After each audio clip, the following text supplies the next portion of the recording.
Good morning, everyone. Good morning. Hi, Ravi. Hi, Shashank. Hi, everyone. Yes, sir. Hi everyone. Yeah. So Here, before here. we begin, I think there are some doubts coming in the comment section. Mm-hmm.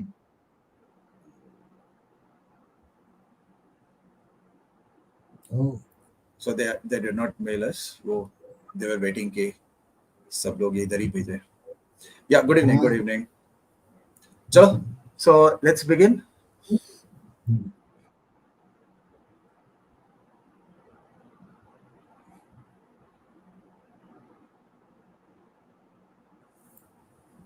हाँ जी, Shashank sir, बताइए. हाँ sir. क्या Shashank sir पहले ही give up कर चुके?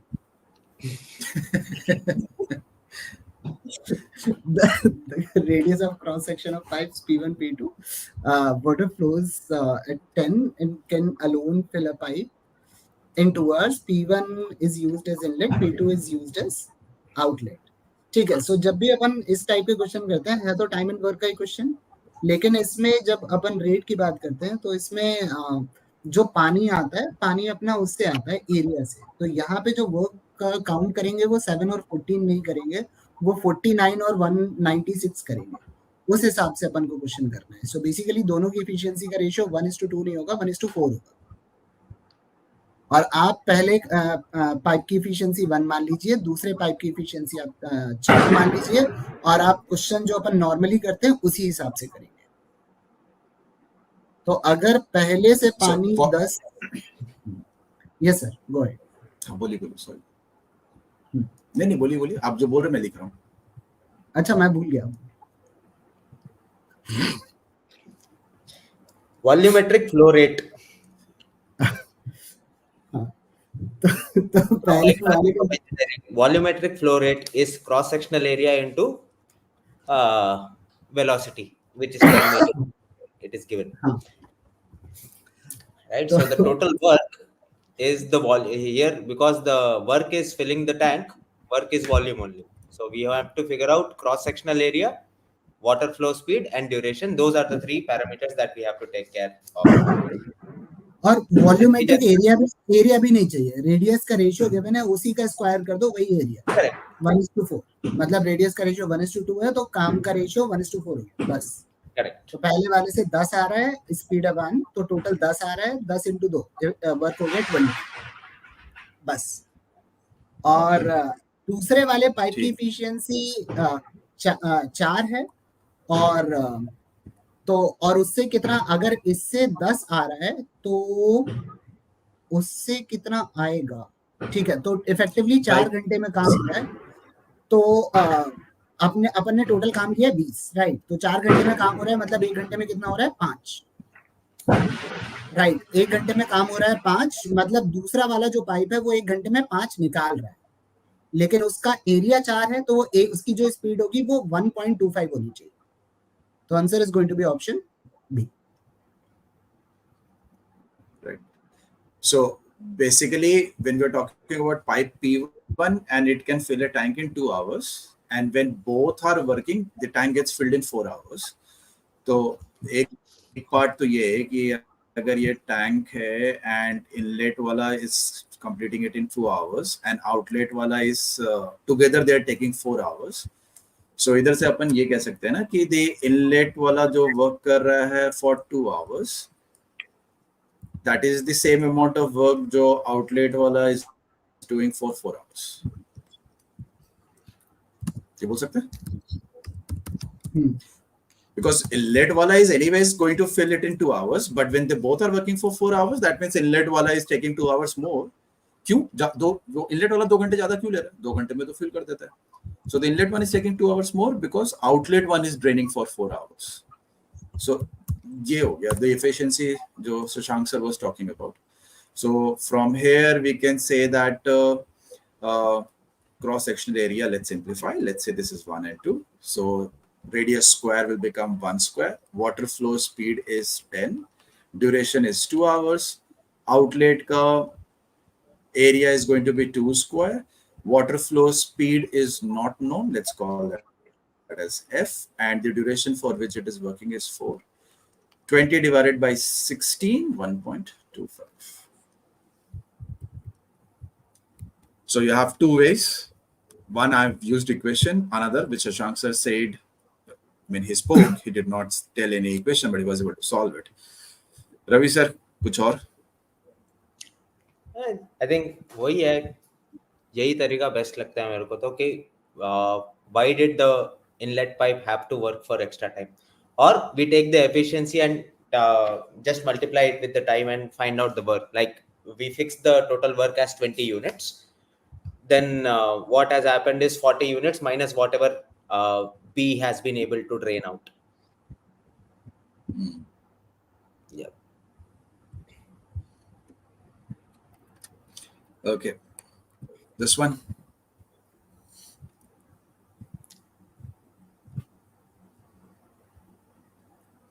Shashank sir. Oh, I'm sorry. ये क्या है? अच्छा देखो, इसमें क्या है कि नवीन सर लिखते जाना कि इनिशियल वैल्यू दो ले रहे हैं, एक्स और एक्स ही ले लेते हैं, ठीक है।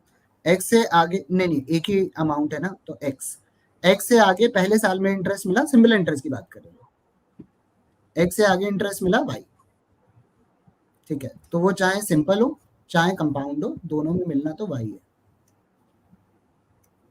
ठीक है। सेकेंड ईयर में वापस से वाई मिला, सिंपल में, कंपाउंड में मिला वाई और वाई प्लस 200, ठीक है। क्योंकि 200 रुपए रिड्यूस हो रहा है ना, तो मतलब कंपाउंड इंटरेस्ट पे 200 बना होगा, तो बेसिकली जो 200 रुपए का इंटरेस्ट बन रहा है वो वाई पे बन रहा है, राइट। थर्ड ईयर में वापस से वाई बना सिंपल इंटरेस्ट में, और कंपाउंड इंटरेस्ट में बना वाई प्लस 200 प्लस 410, क्योंकि 610 का सीन है, ठीक है। तो y पे 200 जनरेट हो रहा है, तो 2y जो सिंपल इंटरेस्ट देखेंगे तो 2 साल में 2y है, तो 2y पे 400 रुपए जनरेट होगा, ठीक है। तो वो तो आ गया, तो एडिशनल 10 रुपए कहाँ से आया? तो एडिशनल 10 रुपए का जो डिफरेंस है वो 200 रुपए पे इंटरेस्ट जनरेट हुआ होगा। सो 200 रुपए पे इंटरेस्ट 10 रुपए का है, तो इसका मतलब रेट ऑफ इंटरेस्ट 5% है। तो यहां से अपने पास रेट ऑफ इंटरेस्ट आ गई, तो रेट ऑफ इंटरेस्ट इज 5%। तो y का 5% 200 है, तो y कितना हो गया? 4000, और x का 5% 4000 है, तो टोटल अमाउंट कितना हो गया? 80,000 होना चाहिए, 80,000। तो आंसर आ गया, answer 80,000।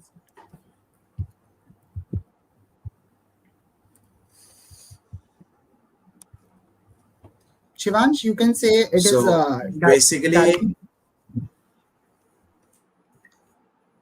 Acha, sorry, I was responding to a question in chat. The question is, I am not saying. So basically, what I do is in simple interest and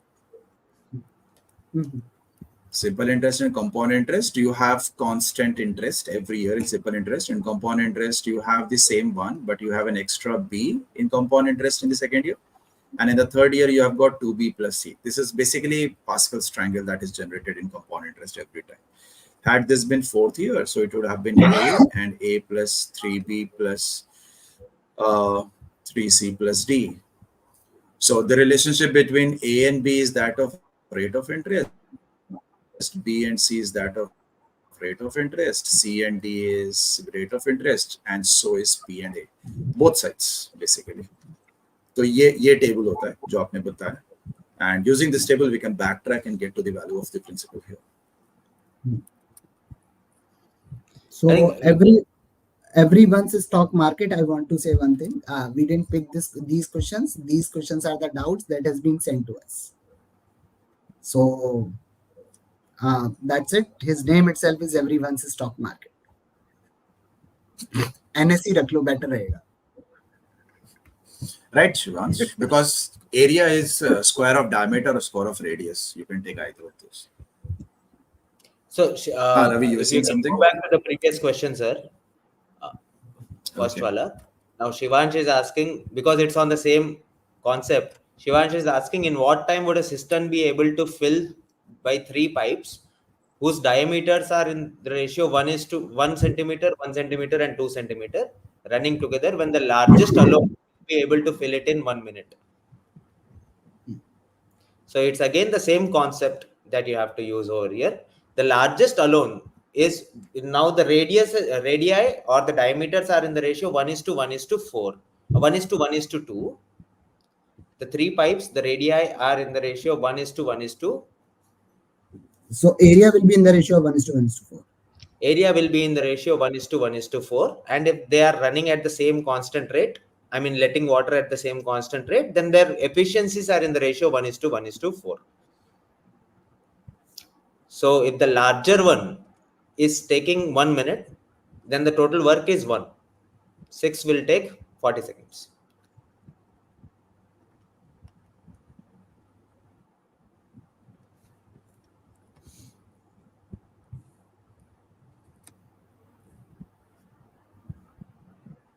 Okay, next one. Yeah. So the query regarding In this the question simple was, is interest. there any faster way to solve this? Yeah. So, Faster way. Just a second before we go to the next question. In this simple interest wala thing, sir, I think it's better that we give some standard relations. यहाँ पे अगर 10% होता है, so you will find a difference of 1, and then you will find a difference of 3.1 going forward, right? A multiple of those things. So for example, 10% mein in simple interest for 1 year, 1.1, 1.21, 1.331. So you can find that the difference for the first time will be a multiple of 11. The second time the difference is going to be a multiple of 2.31, right? या जितना भी होता है वो 1.21. हाँ, लेकिन in 2022 I think we have seen the question where rate of interest was 7.5%. Correct.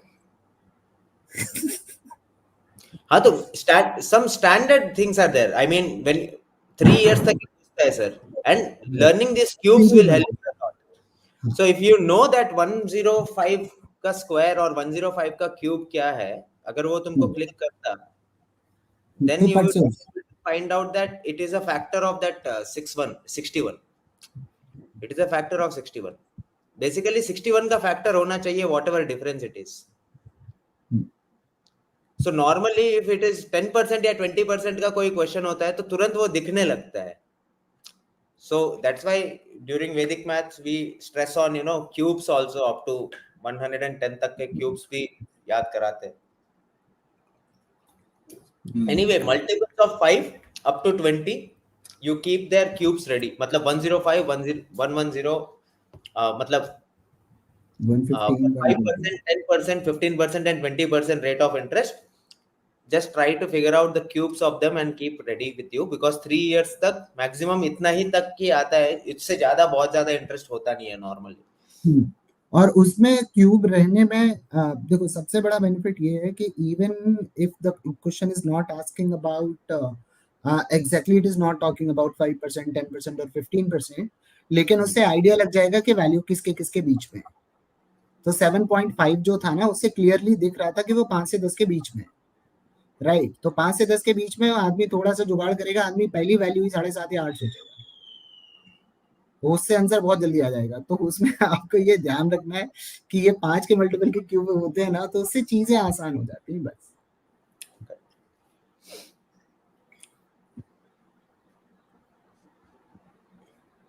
Okay, the query here was, is there any faster way to solve this? Faster way. एक minute. Basically, you just have to write down and find the pattern. But because the number on the RHS is 700, which is a large number, it's going to take a little bit of time.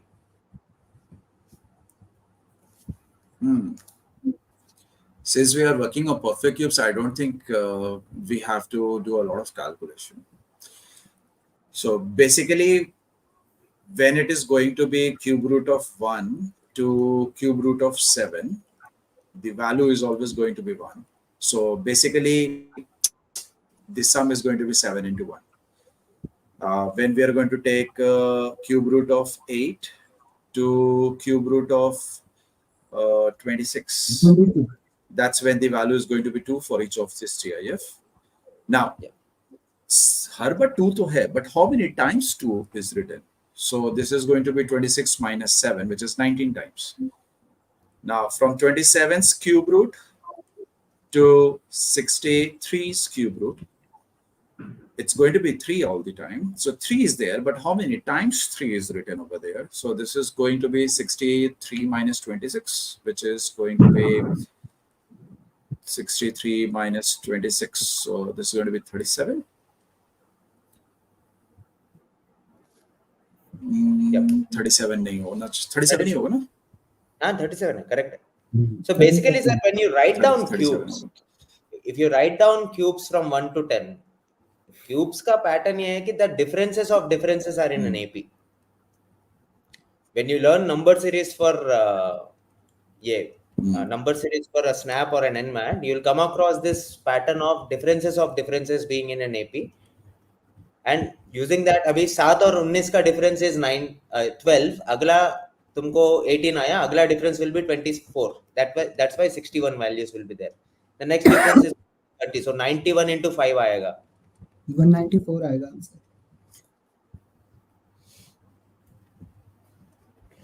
अब इसके आगे इसको अगर add करेंगे तो इसको अगर add करेंगे तो सम आएगा अपना 400.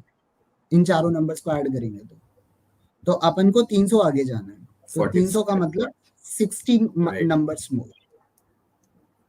तो 124 plus 60 is going to give me going to be 194. क्योंकि हर नंबर की वैल्यू 5 है. 184. So guys, the values that we have written 1 2 3 4 5, I hope you are clear with at least that कि उसका वैल्यू 1 ही क्यों आता है. देखो, फर्स्ट नंबर का क्यूब इज 1, सेकंड नंबर का क्यूब इज 8. तो 8 से छोटा तुम कोई भी वैल्यू ले लोगे, between 1 and 7 you take any of the values, you are going to get its cube root as something 1 point something, right? The greatest integer function of which will remain 1.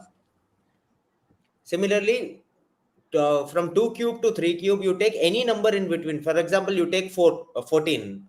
14 will be 2 point something whole cube, but the greatest integer function of it will be 2.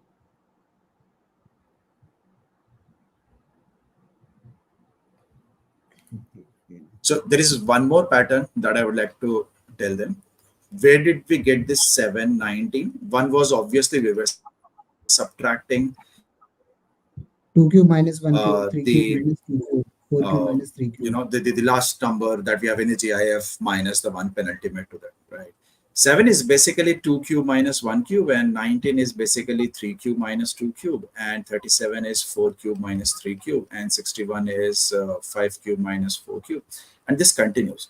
So there is a reason why only 700 was given कि बच्चा जो है थोड़ी दूर तक तो करेगा मेहनत, उसके बाद निकालेगा. If somebody thinks that a formula will help them out, it will not. It will become very, very lengthy, very difficult.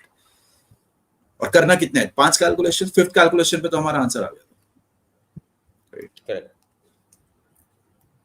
मेरा तो यही फंडा है कि कैट के पेपर में ज़ैट IFT जब होता था कि किसी क्वेश्चन का अगर सर पैर नहीं है ना, मतलब if they are forcing you to solve it, वो कर लो, कुछ तो निकलेगा ही. Specially if it happens with numbers, कुछ ऐसी बड़ी वैल्यू दे दी है जहां में पल्ले भी नहीं पड़ रहा how to go about it. So start with small values, see a pattern. There will be a pattern, there has to be. Rajkumar, the thing is, we are talking about greatest integer function. So in greatest integer functions, there will not be any decimals. हमेशा integral value ही आएगी. 1.4 का greatest integer function 1 ही होता है. 1.7 का भी 1 ही होगा. 2.8 का 2 होगा. So you don't have to worry about the decimal. Got it? अगर ग्रेटेस्ट इंटीजर फंक्शन नहीं है तो 1 से लेके 2 के बीच के सारे नंबर्स का सम इनफाइनाइट हो जाएगा, क्योंकि there are going to be infinite numbers. Did you get the point? हाँ. शशांक, अभी last year के CAT में there was a student whom I asked कि what was your raw score. He had calculated before the results were out. So he told me that his raw score was 196. Can you believe it? नहीं, हो ही नहीं सकता। 198 में से अगर एक question उसने छोड़ा है तो उसका स्कोर 195 बनेगा, और अगर एक क्वेश्चन गलत हुआ है तो 194 बनेगा। 195 होगा, 194 196, होगा, 197 तो बन नहीं सकता। नहीं बन सकता। सर इस साल नीट यूजी में भी 196, 197 में नीट यूजी में भी तकरीबन 80 लोग के नंबर 719 आए हैं 720 में। 720 में 719 नंबर आए, सारे क्वेश्चन एक नंबर के थे? नहीं 4 नंबर के थे, 180 क्वेश्चन होते हैं उसमें। ग्रेस मार्क्स दिए हैं रैंडम लोगों ने, और नीट यूजी पे इसलिए तो इतना बड़ा बवाल मचा था। अच्छा हाँ, कैट में ग्रेस मार्क का कंसेप्ट अभी तक आया नहीं। तो अगर उस लड़के का स्कोर 196 बना है, मतलब his overall percentile should be close to 30 और 40, क्योंकि वो अपना खुद का स्कोर कैलकुलेट नहीं कर पाया है। नेगेटिव में ही मार्क्स होंगे, उससे ज्यादा नहीं होगा उसका। Right. So this question is basically based on that there are certain scores when it comes to CAT or any exam which has got different weightages for correct answers, wrong answers, unattempted. There are certain marks that you will not be able to score.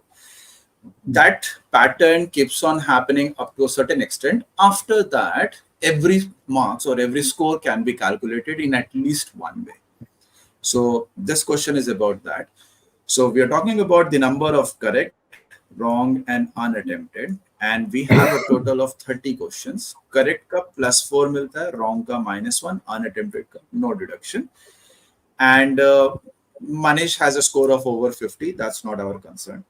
So what is the highest, so इसको decreasing score की तरफ लेके चलते हैं। High score कितना बन सकता है? 120. 30 questions. 120. When somebody attempts all of that correct, कुछ भी नहीं. So 120 is the next. Which is the next score somebody can get? 116. जब वो इधर लेके जाए, because -1 wrong करने पे there is a reduction, so there will be a change of 5 marks otherwise. So this is 116 is the next score somebody can have. The next is somebody if makes a mistake, then his score will further decrease by 1. Next possibility is if we have 28, 0 and 2. So this is going to give us 112.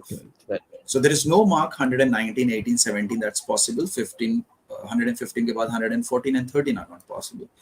The next is if we take 28, 1 and 1. So this is going to be 111. Then we are going to have 28, 2 and 0. So this is going to be 110. The next is going to be when we have 27 and we have all three of them unattempted and this. So this is going to be 108. So 109 missing. So there is one and only one way to get all these total scores. Next is if we have 27, 1 and 2. So there will be reduction of 1. Then we will have 27, 2 and 1. Further reduction of 1. Then we will have 27, 3 and 0. Further reduction of 1. Next, when somebody does 26, 0 and 4, that person is going to get a score of 104. 104. हाँ, अब इसके नीचे की सारी values आएंगी, 104 आएगा। नवीन sir 106 नहीं 104। हाँ, इसका मतलब इसके नीचे अब सीक्वेंस पूरा कंप्लीट होगा, इसका नीचे कुछ भी बनेगा। So how can we get 103? Is there a unique way or is there more than one way? There's only one way, 26 minus 1. You cannot get 27 minus 5. You cannot get 108 minus 5. So at 103 also, there is only... So if somebody does 26, 1 and 3. Okay. अब अगर ये 2 और ये 2 हो जाएगा, it's going to be 102. If somebody does 26, 3 and 1, this is going to be 101. When somebody does 26, 4, and 0, this is going to be 100. Next possibility is when somebody gets 25 and then 0 and 5. 5 and this. So this Till is the 100. first time we see getting 100 by at least one, at least two ways. So basically, somebody who scores 101 has got a unique number of correct, unique number of wrong, and unique number of unattempted. So the question is about Mayank was able to determine the number of problems Manish solved correctly. But if he had told him a score which was lesser than it, Mayank would not have been able to figure it out. So 101 is the score which Manish scored, and that's why Mayank was able to figure it out. Right? इसका कोई shortcut looking at the pattern? इसका कोई खैर shortcut तो नहीं है इसमें sir. एक काम कर सकते हैं कि एक स्कोर ले लेते हैं कि उसके n करेक्ट हैं, ठीक है, बाकी सारे अनअटेम्प्टेड हैं, तो n करेक्ट में n into 4 is equal to n plus 1 into 4 minus x. इस पे अगर दोनों वैल्यू मैच हो गई, मतलब n प्लस 1 होगा या फिर आपका कुछ भी होगा जहां पे आपकी दो वैल्यूज इक्वल हो गई सारे इनकरेक्ट होने पे, that will be the lowest value. उस पे उसके ऊपर सारी यूनिक वैल्यूज ही मिलेंगी और उसके नीचे वैल्यूज ओवरलैप होना शुरू हो जाएंगे. So how about if we say कि there are total 30 questions, वो हमें पता है 30 में से अगर n plus 1 he has attempted correctly, so that means 29 minus n wrong हुए होंगे. Can we do this? हाँ, नहीं, अनअटेम्प्टेड भी तो है. नहीं, वो गलत पे ही काउंट करोगे तुम, क्योंकि उसके ऊपर इस वैल्यू पे मतलब तुमने कुछ सही किए और सारे गलत कर दिए, तो वैल्यू सेम है. अगर तुमने अनअटेम्प्टेड छोड़ा तो तुम्हारा स्कोर बढ़ गया. We are looking for the lowest possible score. तो लोएस्ट पॉसिबल स्कोर का मतलब तुमने सारे गलत ही किए, यही हो सकता है. तुम 26 वाला केस देखो, तो 26 वाले केस में तुम्हारा ओवरलैप होना कब शुरू हो रहा है, जब 4 के चारों गलत है, राइट. उसके ऊपर जहां पे चारों गलत नहीं है वहां पे कहीं ओवरलैपिंग नहीं होगी.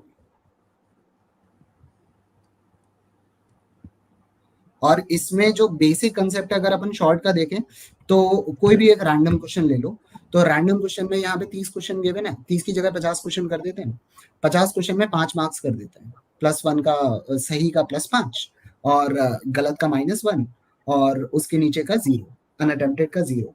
तो इसमें सीधे सीधे 45 करेक्ट और 46 करेक्ट एंड ऑल 5 इनकरेक्ट, इस पे वैल्यू ओवरलैप ही करेगी.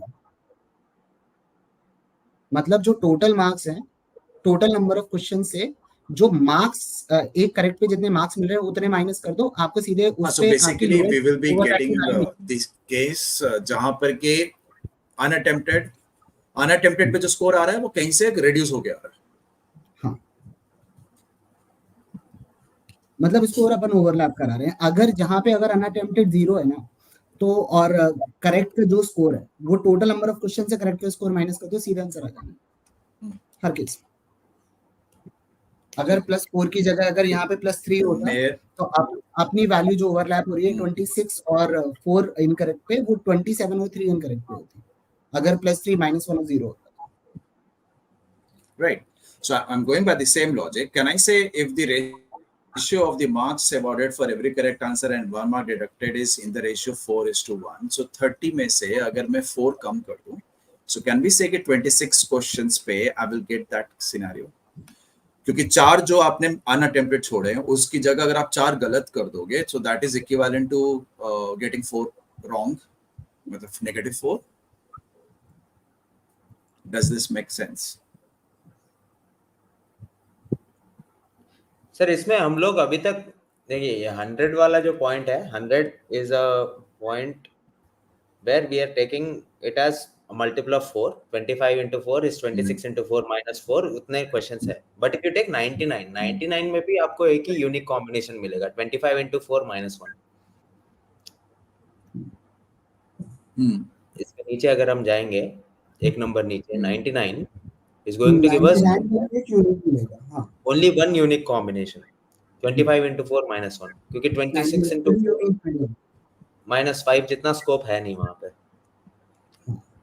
तो we have 98 we have हाँ to keep on calculating values करके जहाँ देख पे हाँ ओवरलैपिंग जहाँ पे 0 हो जाएगी, जिसके बाद ओवरलैपिंग शुरू हो जाएगी, यहाँ पे 1 पॉइंट पे ओवरलैपिंग है, करेक्ट। लेकिन Okay, so the question is not exactly telling us कि for the first time it's about कि lowest में जहाँ तक जा सकते हो। हाँ कि उसके नीचे गारंटी है कि नहीं ओवरलैप की अगर ओवरलैपिंग इसमें ये करना है ना, तो इसमें एक सिंपल सा तरीका ये कि 4 नंबर का है ना, तो 30 में से 4 + 4 8 माइनस करो, 8 माइनस करो तो 22 करेक्ट पे आपको आपकी ओवरलैपिंग शुरू होगी, और वो ओवरलैपिंग होगी जो कभी खत्म नहीं होगी, उसके बाद हर स्कोर पे डबल ओवरलैपिंग होगी, तो 89 should be the lowest score. So 18 30 पे हो गया, if I reduce it by 4, so there will be overlapping, but there will be also scores there will not be overlapping. Correct. So if I reduce 4 more questions, so I'm like 22 questions अगर हैं, उसके बाद अपने पास तो मेरे को overlapping आना शुरू हो जाएगा। हाँ, तो 88 आएगा, तो 88 पे ओवरलैपिंग हो रही होगी, तो lowest non overlapping score should be 89। 89 will have only one unique solution, 23 into 4 minus 3, 24 into 4 minus 7 हो नहीं सकता।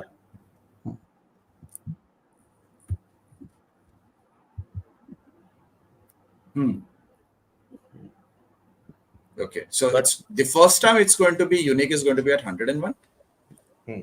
उसके बाद फिर नेक्स्ट होगा आपका, so ऐसे कर सकते हैं 100 पे is the first time we are going to have a decrease, next time we are going to have a decrease at 88 basically overlapping।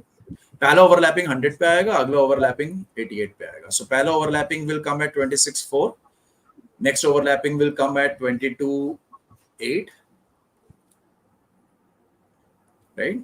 In this case उसके ऊपर और उसके नीचे में there are going to be certain scores which can still be formed unique using a combination of correct, wrong and unattempted. It's only at 22 questions correct and 8 wrong pe we will start getting overlaps. Sir, can we generalize this? Because 99 pe there will be only one possibility. CAT में if 66 questions are there, the lowest such possible score will be 60, मतलब 180 is the uniquely determinable score, और उसके नीचे का जो भी है 60 minus 3 ले रहा हूँ मैं। हाँ हाँ, 3 minus 1 वाला खेल है इसलिए 180 के नीचे जो स्कोर है, 180 एंड उसके नीचे के जो भी स्कोर है वो सारे ओवरलैपिंग स्कोर। Let's say 181 में लेता हूँ, 181 has only one में से if we subtract 3, so we are saying 63 30 पे 63 30 पे there will be a score जो ओवरलैपिंग होगी, पर उसके बाद भी कुछ स्कोर्स होंगे which will not overlap। 3 further कर देंगे तो 66 पे definite all the scores are going to be overlapping at this juncture and below। हाँ, it's about ratio of the weights given। ठीक है। So CAT में अगर ये क्वेश्चन आ जाए everyone, तो 181 आंसर होगा, याद रख लेना। अच्छा, चैट में चल रहा था 89। हाँ जी, ये वाला। So इसमें f of n is the remainder when n is divided by 11 and g of n is the remainder when n is divided by 10. तो f of p by g of p is what? Remainder of p by 10 and p of remainder of p by 11. अब पहला question ये है, क्या reminder 0.5 हो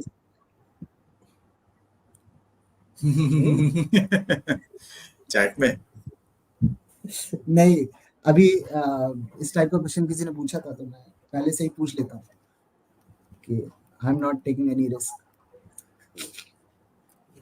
correct.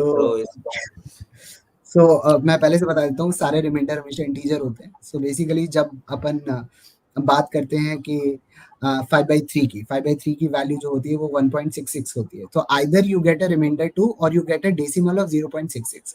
Decimal और remainder दोनों simultaneously कभी भी एग्जिस्ट नहीं करते। जो डेसिमल आता है वो केवल रिमाइंडर की वजह से आता है। तो ये चीज मैं पहले से क्लैरिटी दे देता हूँ। हाँ, इसके आगे चलते हैं। FP and GP is equal to 10। तो 1 into 10 हो नहीं सकता, क्योंकि 10 से 10 को डिवाइड करके रिमाइंडर 10 नहीं आ सकता। ठीक है। करेक्ट। केस कितने बनेंगे? 10 into 1, 2 into 5, 5 into 2, 3 केस बनेंगे। और 3 केस में मैं अज्यूम करके चल रहा हूँ तीन ही वैल्यूज आनी चाहिए। हाँ, तीन ही वैल्यूज आएंगी, और क्या, उससे ज्यादा वैल्यूज आ ही नहीं सकती। हाँ, 11 और 10 का तो 110 एलसीएम ही है। हाँ, एलसीएम है, तो नेक्स्ट वैल्यूज की जो आएगी वो 110 ऐड होके आएगी, 3 वैल्यूज आएंगी, सिंपल, खत्म। ये तो गजब ही आसान था। बट तीनों होंगे कि नहीं? तीनों कहीं ऐसा तो नहीं कि पहला एक नंबर है जो 109 ही होना था। हाँ, ओ शिट हाँ, ये भी है, देखना So guys, पड़ेगा। इसमें ना the number p will be of the form, so the remainder when divided by 11 and the remainder when multiplied by the remainder when divided by 10 is equal to 10. So that could be either 2 into 5 equal to 10 or 5 into 2 equal to 10 or 10 into 1 equal to 10. So you have to take what you can say is p is equal to 11x plus 2, which is also equal to 10y plus 5. So you have to look for a number which is of the form 11x plus 2 as well as 10y plus 5. उस तरह से you just have to see whether that number lies between 1 and 100 and you are sorted. So are we going to solve this entirely, or are we going to leave it to the person who gave this? Solve कर देते हैं sir. Sir बच्चे भी है यहाँ, समझने वाले, यहाँ हमारा भी ख्याल रखिए प्लीज करके एक मैसेज भी आया कर देते, पूरा लिख सॉल्व दीजिए सर। बताइए। So sir 10 p into 1 divided by 10, p divided by 11 into p divided by 10 equal to 10. And when I say p divided by 11, p divided by 10, just read it as remainder. Remainder is 10 basically. Yeah. तो So इसका मतलब अगर यहाँ पे जो p है, p को divide 1 से कर रहे हैं, और अच्छा 10 से डिवाइड करके रिमाइंडर 1 आ रहा है ना, तो यूनिट डिजिट 1 होनी चाहिए, और 11 से डिवाइड करके रिमाइंडर 10 आना चाहिए। सो 1 यूनिट डिजिट का कौन सा नंबर होता है? 31, एक नंबर आ गया। 31 कैसे आ गया? 11 से डिवाइड करके 21 21 ना? हाँ 21. 21 So 21 here the product of two remainders is 10. So that could be either 2 into 5. So can we write this as 11x plus 2 one value? 11x plus 2 into 10x plus 5. तो मतलब 10y 10, अरे कुछ कर लो यार। तो मतलब सो बेसिकली ये है कि 10 से डिवाइड करके 5 into 10x plus 2. हाँ करेक्ट। तो 10x plus 10 ये वाला केस, हाँ ठीक है। 10x plus 10y plus 1. So basically 10 से डिवाइड करके यूनिट डिजिट 5 होनी चाहिए, करेक्ट, और 11 से डिवाइड करके रिमाइंडर 2 होना चाहिए। पहला नंबर आ गया 35, करेक्ट। खत्म। दूसरे में 10 से डिवाइड करके रिमाइंडर 2 होना, यूनिट डिजिट 2 होनी चाहिए। अगर रिमाइंडर 2 है तो यूनिट डिजिट 2 होगी, और 11 से डिवाइड करके वो आ रहा है, मतलब 82 हो गया। 82, ठीक है। थर्ड में 21 आ गया। 21. Now you may also be tempted to take 11x plus 1 into 10y plus 10. देखो 10 से डिवाइड करने से रिमाइंडर 10 नहीं आता, उसको 0 बोलते हैं। सेकंड वाला क्या था? 82 था ना? हाँ 82 and 35. And the 35। अच्छा नवीन सर, अगर इसमें बोलते हैं कि how many values less than 1000 does p have, then how do you go about अगला नंबर 35 का अगला सीरीज क्या लोगे? तो इसमें 110 110 110 ऐड करते चले जाएंगे, और तो बेसिकली मतलब जब भी इस टाइप के क्वेश्चन होंगे तो अपना काम होता है स्मॉलेस्ट नंबर निकालना, उसके बाद just you keep on adding LCM LCM LCM, तो आपको अगला नंबर हमेशा मिलता रहता है। तो हर केस में 110 110 110 ऐड करते रहेंगे, तो 990 अगर ऐड करेंगे तो 1000 के ऊपर चला जाएगा। सो बेसिकली आप 880 तक ऐड कर सकते हो, राइट। तो पहले केस में 8 नंबर मिलेंगे, दूसरे में 8 नंबर मिलेंगे, तीसरे में भी 8 नंबर मिलेंगे, सो टोटल 24 नंबर मिलेंगे। नहीं नहीं, 9 मिलेंगे, 9 नंबर मिलेंगे, ठीक है, 27 27। 0। So अच्छा, there will be increase of 110, which will be the LCM of 11 and 10. Here also there will be increase of 110, and there will be 110. The maximum that we can reach here is going to be 990 से कम, which is going to be 880 plus 35. हमें उससे मतलब नहीं है, हमारा main मतलब है कि हम इसमें बार बार ऐड कितना कर सकते हैं। सो 8 टाइम्स एडिशन हो सकता है, that means we will get 9 numbers in each of these cases. So we will have a total of 27 numbers. P will be of the form 110k plus 35 or 110k plus 82 plus 110k plus 21. उसने उस form के जितने भी आते हैं, just who's the Sudhanshu sir over here? And there will be no repetition whatsoever. Yeah. Unique. अगर 1000 होता question में, तो अभी ये मत बोलना कि 1000 के लिए क्यों सॉल्व किया।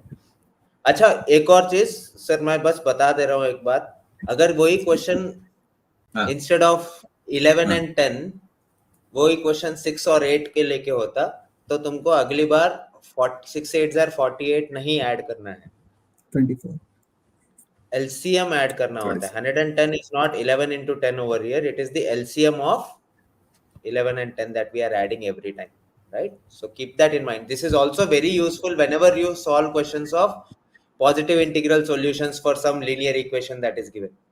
and this is also useful for the series of AP कि दो सीरीज गिवन है और दो सीरीज में जो कॉमन टर्म निकालने होते हैं, उसमें भी यही कंसेप्ट यूज होता है कि you get the smallest term, then दोनों जो सीरीज है उनका जो कॉमन डिफरेंस है उनका एलसीएम लेके हम we form a new series, और उसमें नंबर ऑफ टर्म्स उस तरीके से निकालते हैं। मेरा तो एक ही फंडा है, a into b is equal to c type का एक क्वेश्चन होता है पूरे क्वांट में, और दूसरा a plus b into c is equal to d type का होता है। जो इस टाइप का होता है ये आपका सक्सेस से परसेंटेज चेंज लग रहा होता है, या इनवर्स प्रोपोर्शनैलिटी लग रहा होता है, या डायरेक्ट। और ये वाला जो फंडा होता है ये आपका एपी है, ये आपका लाइन है, ये आपका चाइनीज रिमाइंडर थ्योरम है। इसके अलावा तो और कुछ फॉर्मूला होता ही नहीं है। ऊपर वाला तो पूरा TSD time and work, profit loss discount, weighted averages सब हो गया पहले वाले में। सेकंड वाला is your almost the entire algebra, lot of numbers. यही दो फॉर्मूले। Next one is log. So log में बेसिकली दूसरे साइड लेकर जाओ।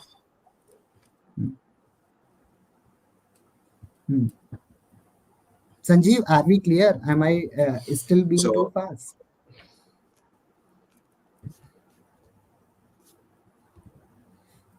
अरे फास्ट है तो एक काम करेंगे, वो जब रिकॉर्ड हो जाएगा तो उसको 0.25x पे पढ़ लेंगे।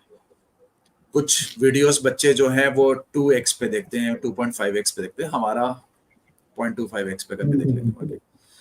So when n plus 3 goes there, we will get n minus 6 का whole square upon 2n minus 3 whole square. I'm breaking it down, is greater than equal to 1. इसके बाद please do not cross multiply and solve. Always bring it to one side. Okay, so you will have n minus 6 का whole square minus 2n minus 3 का whole square is going to be greater than equal to 0, because obviously your denominator is always positive, so your only concern is that numerator should be positive. Now this is of the form a minus b into a plus b.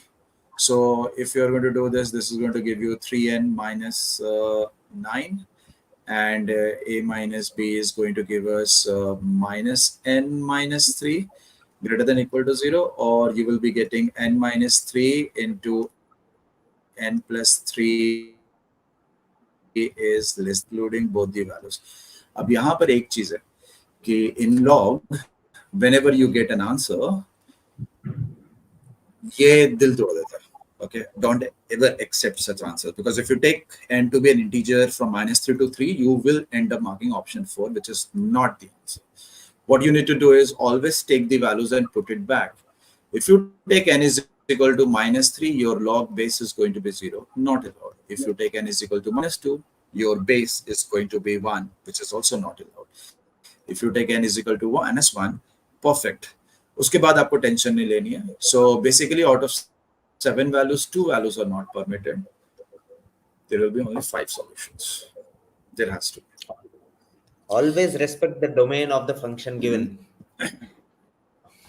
Log में बस हमेशा I always tell people जब भी आपके log का answer आए उसको वापस से मेन इक्वेशन में रख के देखो कि उससे कंडीशन वायलेट तो नहीं हो रही है. अगर कंडीशन वायलेट हो रही है सो वैल्यू इज वैलिड नहीं है. लॉग में बहुत ट्रिकी चीज सिनेरियो हो जाता है. हाँ, same thing quadratic and inequality या मॉडुलस इनइक्वालिटी एक बार जरूर पुट कर लेना चाहिए. हाँ. अगर आप स्टैंडर्ड मेथड से नहीं कर रहे हो, अगर आप जुगाड़ लगा रहे हो तो मॉड का एक बार पुट करके देख लो. अदरवाइज पीपल विल बहुत ज्यादा अगर वो ये होने लगते हैं, क्या कहते हैं, बहुत पढ़ लिया ना तो वो इसको भी सॉल्व कर लेते हैं. पता नहीं कैसे कर लेते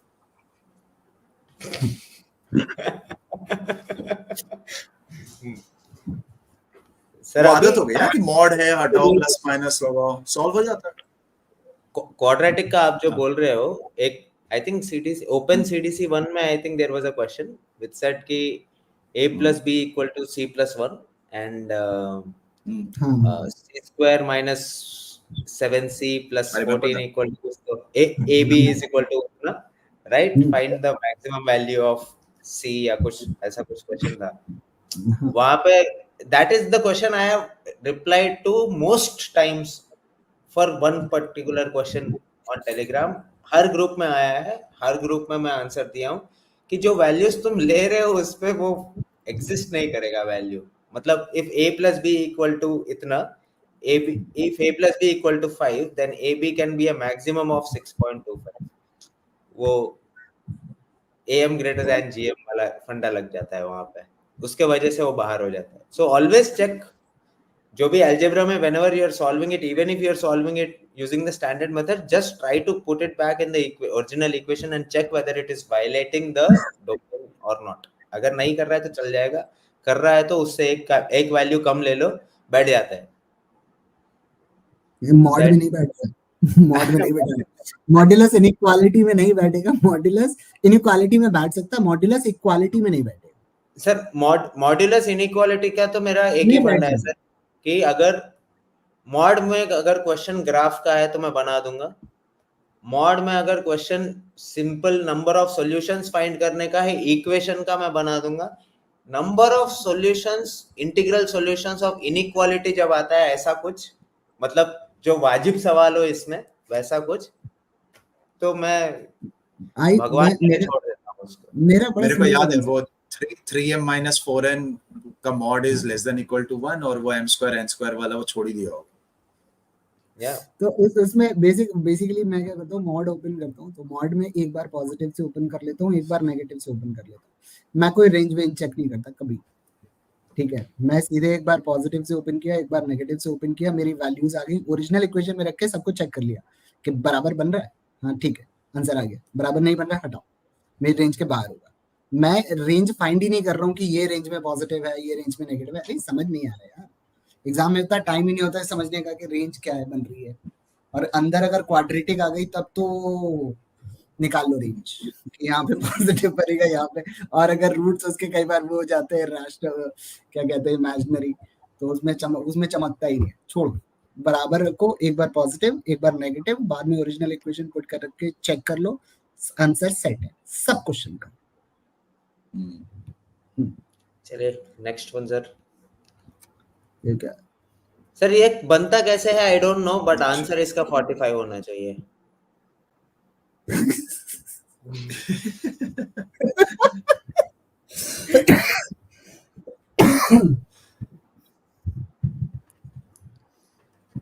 So ABC is an equilateral triangle क्यों दिया इक्विलैटरल? है भाई, कोई फर्क नहीं टाइम पड़ता है। पास। कोई फर्क नहीं पड़ना था। 2 2/9 DEF कोई फर्क नहीं पड़ता, वही तो। So we have D got BD, C, and this and this. So 3 equal parts में हर चीज divided है. We have got BD and DC in the ratio of 2:1, CE and EA in the ratio 2:1, AF and FB in the ratio 2:1. So basically we are asked कि भैया इनको जोड़ लो. And नहीं we are sir, told that this is 2, this is 1, this is 2, this is 1, this is 2, this is 1. नहीं, वो नहीं sir, यही तो AD, है. PE और CF को जोड़ना है हमको। तो फिर 15 लग रहा है मेरे को, 45 नहीं होगा। AD, we have to join अच्छा, AD, नहीं अभी तो ये E जोड़ा. and हाँ, What is the area of the triangle bounded by AD, BE BE and and CF. CF? Okay. ठीक है, ये क्वेश्चन स्पेसिफिकली अराइव्ड क्योंकि दे वर लाइक इससे बता दो किसी लॉजिक से. अच्छा सो अच्छा 15 है इसका आंसर। 15 है, हाँ होना तो चाहिए। 30 से 15 का फैक्टर होना चाहिए और 45 से तो कम ही दिख रहा है वो। हाँ, हाँ। वही। 45 से कम दिख रहा अगर है. वो बड़ा ट्रायंगल होता तो मैं बोल देता कि 45।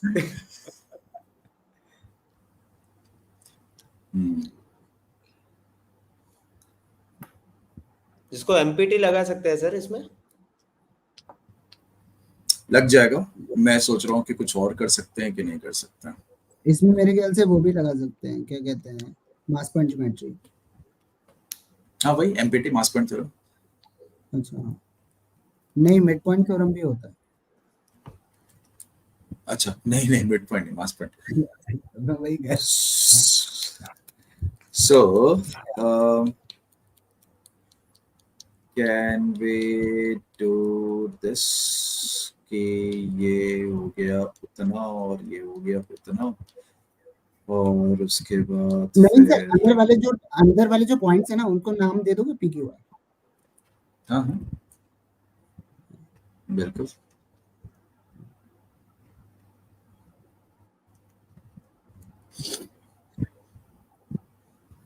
ठीक है, इसको अपन क्या कर सकते हैं,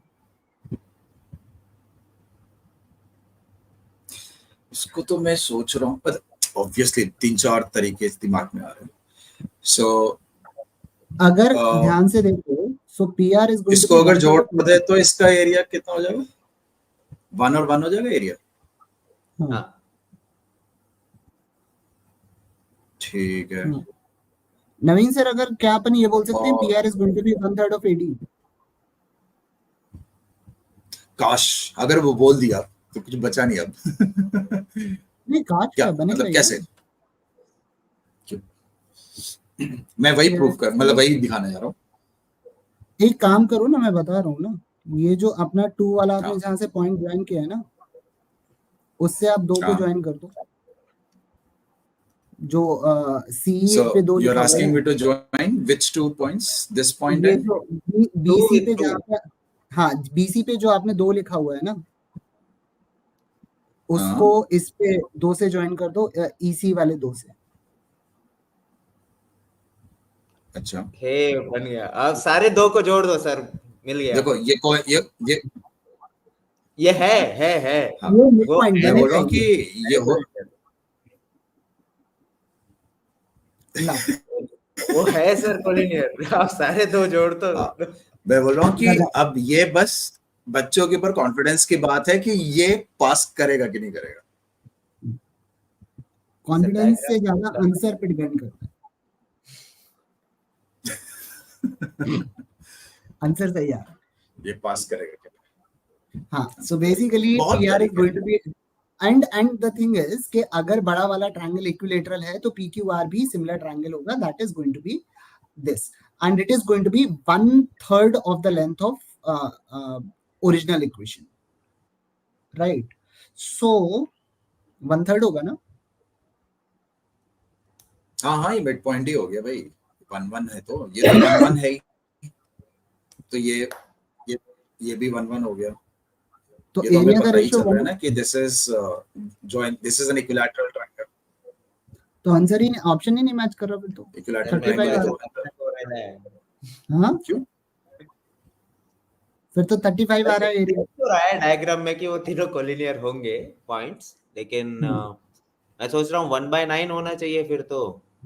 315 का हाँ, 1/9 इज 45 यानी 5, 5 into 7 35।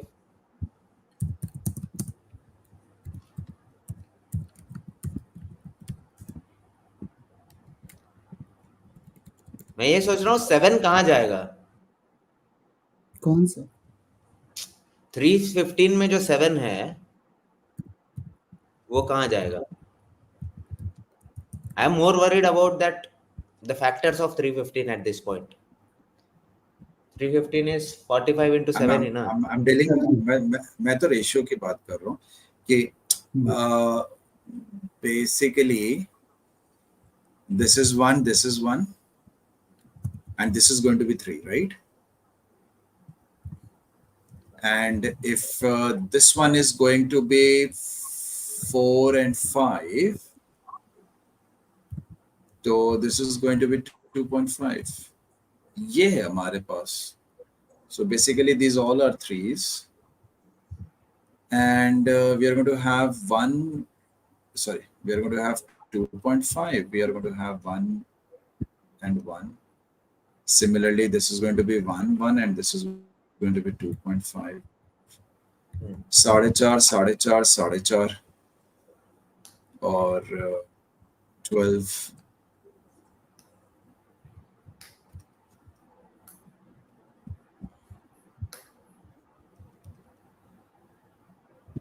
Sorry, 13.5.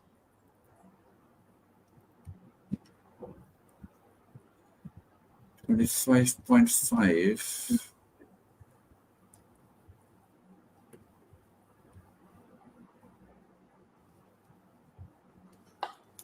तो 315 का कितना टाइम्स हो जाएगा? ये तो आधे से ज्यादा आ 35 जाता है. नहीं है ना सर। नहीं होगा, मतलब we cannot, sorry, we cannot guarantee this. Correct. क्यों मैं ये सोच collinear रहा है? हूँ कि 7 because none of the options have 7, तो it has to be some 1/7 और 1/14 ऐसा कुछ होना चाहिए रेशियो वाइज। Hmm.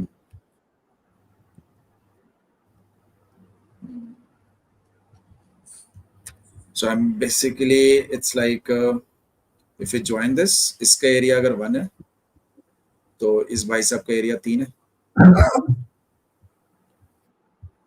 तो similarly if I join this, और इसका अगर एरिया 3 है तो ये एरिया 1 और 1 है, तो ये इधर एरिया 2. मैंने इसके पहले 3 लिख दिया था क्या?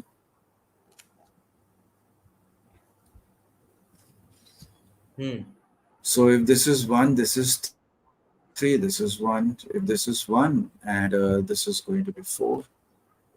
So 15 तो इधर हो गया, प्लस ये वाला एरिया. आई थिंक एमपीटी तो डुएबल है, but can we come up with something smarter?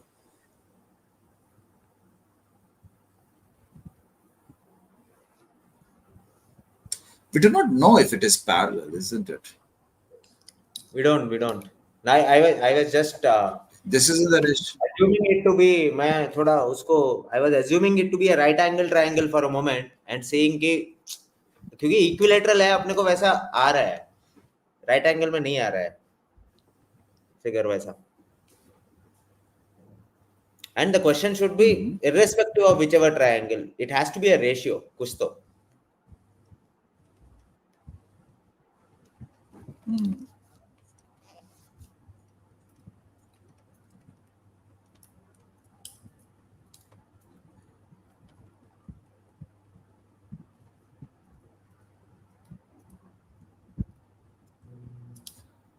So basically, if we It's not 1/3. If it,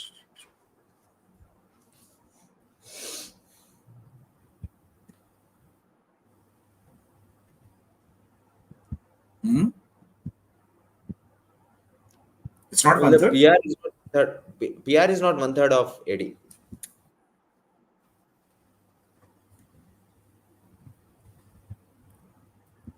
ठीक है, तब तो कहानी ही खत्म. I think mass point theorem लगा के खत्म ही कर सकते हैं इसको. So we will just pick up one set of lines. That's it. So this is E, this is D, this is B, and then we are told this is 1:2, and we are told this is 1:2. So using mass point theorem, I'm going to take this as 2. So this is going to be 4. So this one is going to be 1. So this is going to be 3, and this one is going to be 6. So this one is going to be 7. So basically this is 3 and this is 4. And this is 1 and this is 6. तो देखा जाए तो this is going to be 1. This is going to be 3. This one is 4. And this entire is 6. ये तभी होगा जब ये 3 होगा, ये हमारा 2 होगा, ये हमारा 2 होगा, ये हमारा 2 होगा, ये हमारा 2 होगा, ये हमारा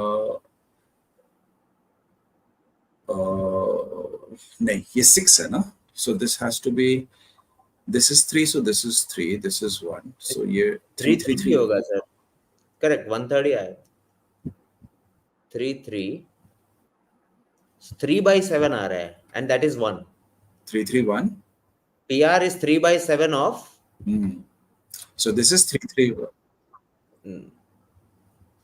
Correct.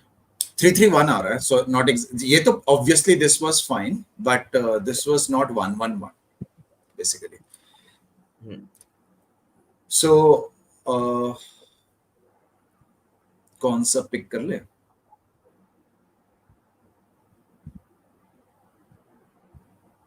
So what I will do is I will now use half AB sin theta वाला logic लगा लेते हैं.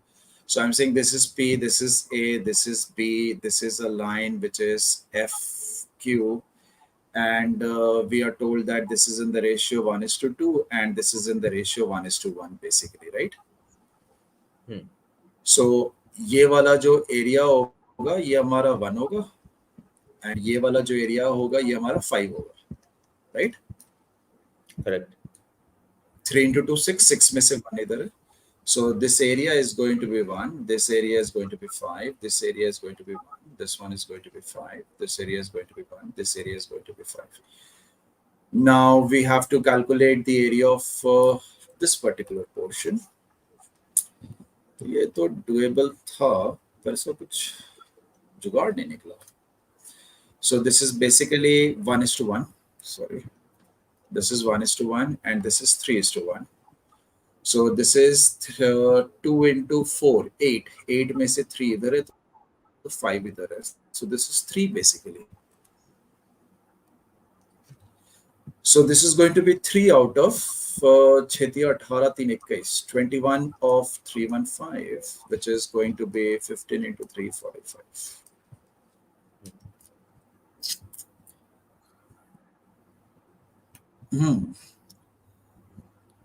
एमपीटी तो हमेशा डुएबल है.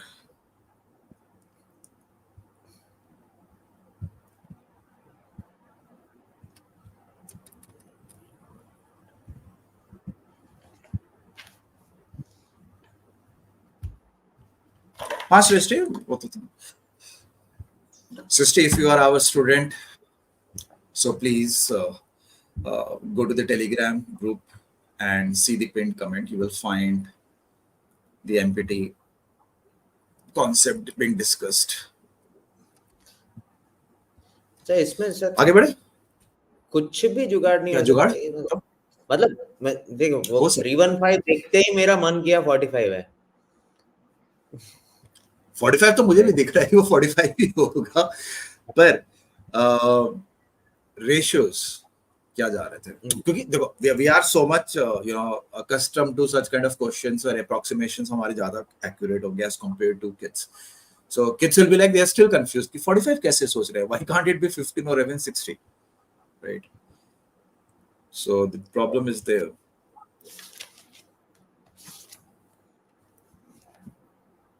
That is 1/7 of the, I mean MPT अगर मैं हटा दूं, then that figure is 1/7 of the total figure.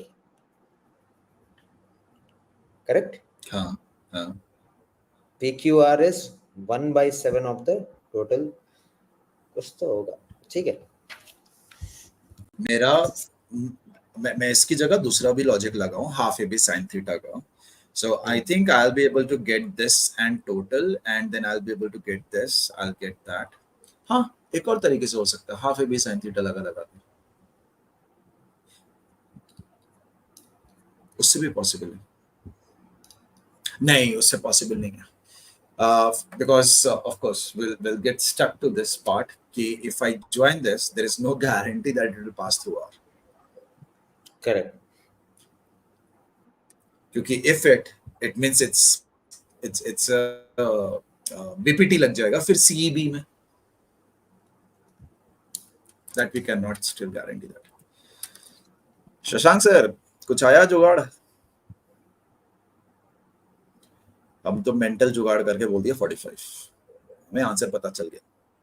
और कोई बोलेगा भी कि अरे सीएल के क्वेश्चंस है, तुम ही लोग बनाते हो, तुम्हें कैसे नहीं पता होगा answer, right? But any other way. काफी टाइम स्पेंड कर लिया. अगर कुछ दिमाग में आएगा स्ट्राइक करेगा, come back to this. Okay, next question is a trapezium ABCD is inscribed in a circle of radius 70.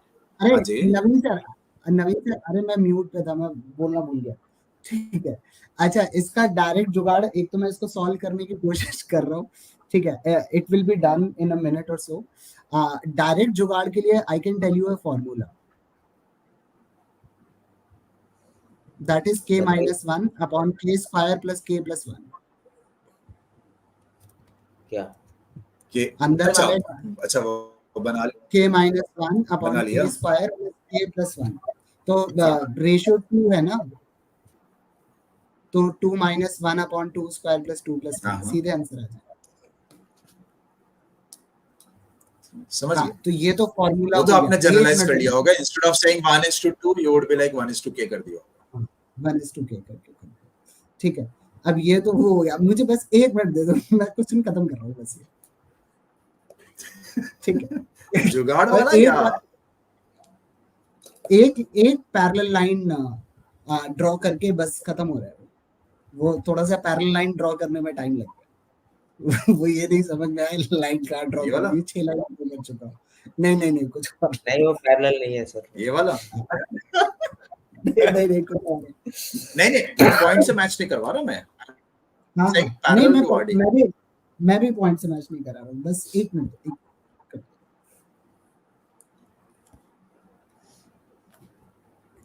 जब तब तक अपन अगला वाला कर लेते हैं sir, trapezium.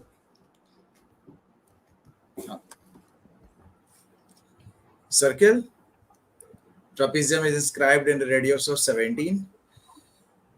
Sides AB and CD are parallel and perpendicular distance between them is 23. So it means कि एक थोड़ा इधर होगा और एक थोड़ा इधर होगा. नहीं भी होगा तो because the perpendicular distance between them is 23, which is greater than the radius. एक सेंटर के उधर होगा तो एक सेंटर के इधर ही होगा.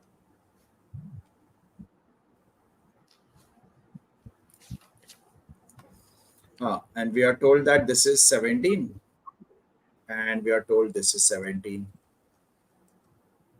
and we are told that one of this is 16, so these two are going to be 8. तो ये कितना हो जाएगा? Total 23 था. So triplet लगा लो. 5 8 17 का triplet होता है. Sorry, 15 8 17 का triplet होता है. So this is going to be 15. So this is going to be 8. If this is 8, this is 17. So this is going to be 15. This is going to be 15. So total 30 हो जाएगा. So area of the trapezium area as in if we join now, अगर पहले join कर लेता तो शायद ये नहीं दिखता.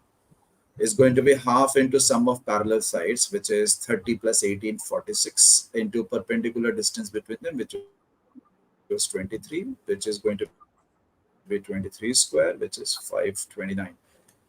या फिर Ravi ji 529 is the only सीधे multiple आंसर. of 23. और कुछ हो नहीं सकता वहां पे, because the area has to be a product of, has to be a multiple of the height, the perpendicular distance. तो 23 का प्रोडक्ट 23 तो 23 नहीं का, कट रहा.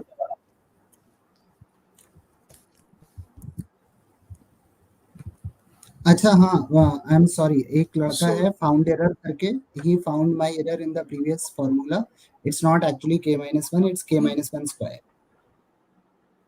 फार्मूला ही भूल गया. k minus अच्छा 1 देखो, whole square. हाँ, या अच्छा देखो, इस क्वेश्चन को बिना उसके कर सकते हैं, बिना इस सबके. थोड़ा सा मैं बताऊं, जुगाड़ नहीं है लेकिन हो जाएगा जितना. अरे बता दो. हाँ हाँ बताओ बताओ, कुछ नया सीखने को मिल जाए. हम अरे भी पूरा सीख. मिटाओ, हाँ स्क्रीन ब्लैंक करो, स्क्रीन ब्लैंक करो, अपन अच्छा, करते फिर हैं. से बनाओ. एक और हाँ जनरेट हाँ, करो ना. क्या? अच्छा ठीक है, चलो एक और बना दिया. हम्म, बताओ. हाँ, ट्रायंगल बनाओ. बना दिया जी. अच्छा सारे पॉइंट्स ही बनाओ.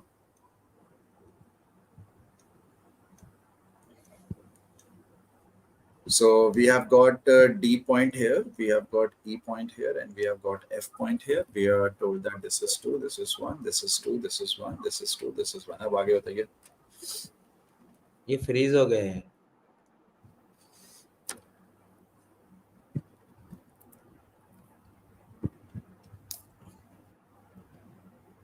शशांक सर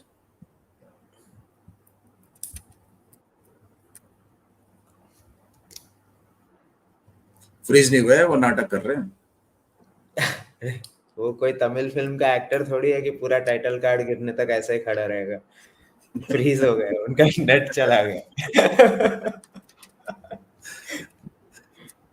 चलो we'll come back to this. Next question पे आते हैं. In the xy plane, two distinct lines are drawn parallel to this line, which is at a distance of 3 units from the given straight line. What are the lengths of the line segments of these two lines lying inside the circle? So we have a circle of radius 5. ठीक है. So this point is going to be 0,5 and this point is going to be 5,0. So this is a line. इसके parallel दो lines बनाने हैं जो कि 3 units के distance पे हैं. So if we have this line which is 3y minus 4x is equal to 15. So if I need two lines parallel to this at a distance of 3, one is going to be above this, one is going to be below this. और इनसे 3 units के distance का मतलब है इससे 15 आगे हो जाएगा. So this is 3y minus 4x is equal to 30 and the other one is going to be 3y minus 4x. So 15 add करो, इधर 15 subtract करेंगे. So this is equal to 0. So Sir, basically why are this is why are we nothing adding but 15? a line that passes through the. Acha, why are we adding 15? So basically, if we have this particular line and if we have this particular line, जब LHS same होता है ना, तो they are parallel lines. जिसको अपन ratio में बोलते हैं A1 upon A2 is equal to B1 upon B2. Correct. And if we need to find the distance between these two lines, it's given as 15 minus k upon under root of 3 square plus 4 square. So 15 by 5 is already 3. So if we want this to be 3 units apart, तो ये हमारा 3 होना चाहिए, ये 3 होना चाहिए, यानी कि k जो है वो प्लस माइनस 15 होना चाहिए. So that's wherein the constant value should be 15 आगे 15 पीछे. Hold on, Shashank is giving a call. एक बार मैं पूछ लूं उससे.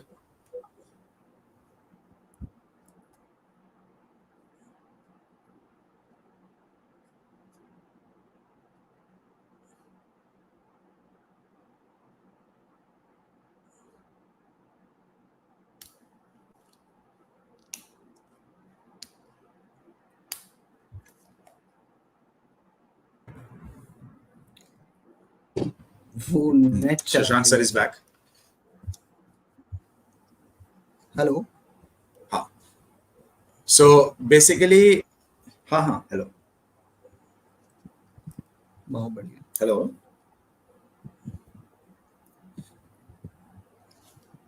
So basically एक line है ये वाला, which is nothing. It's going to be the diameter, right?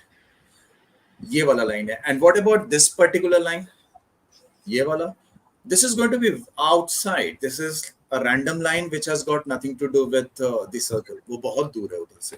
Since we are asked to find the lengths of the line segment, so basically दूसरा line का तो segment circle के अंदर है नहीं.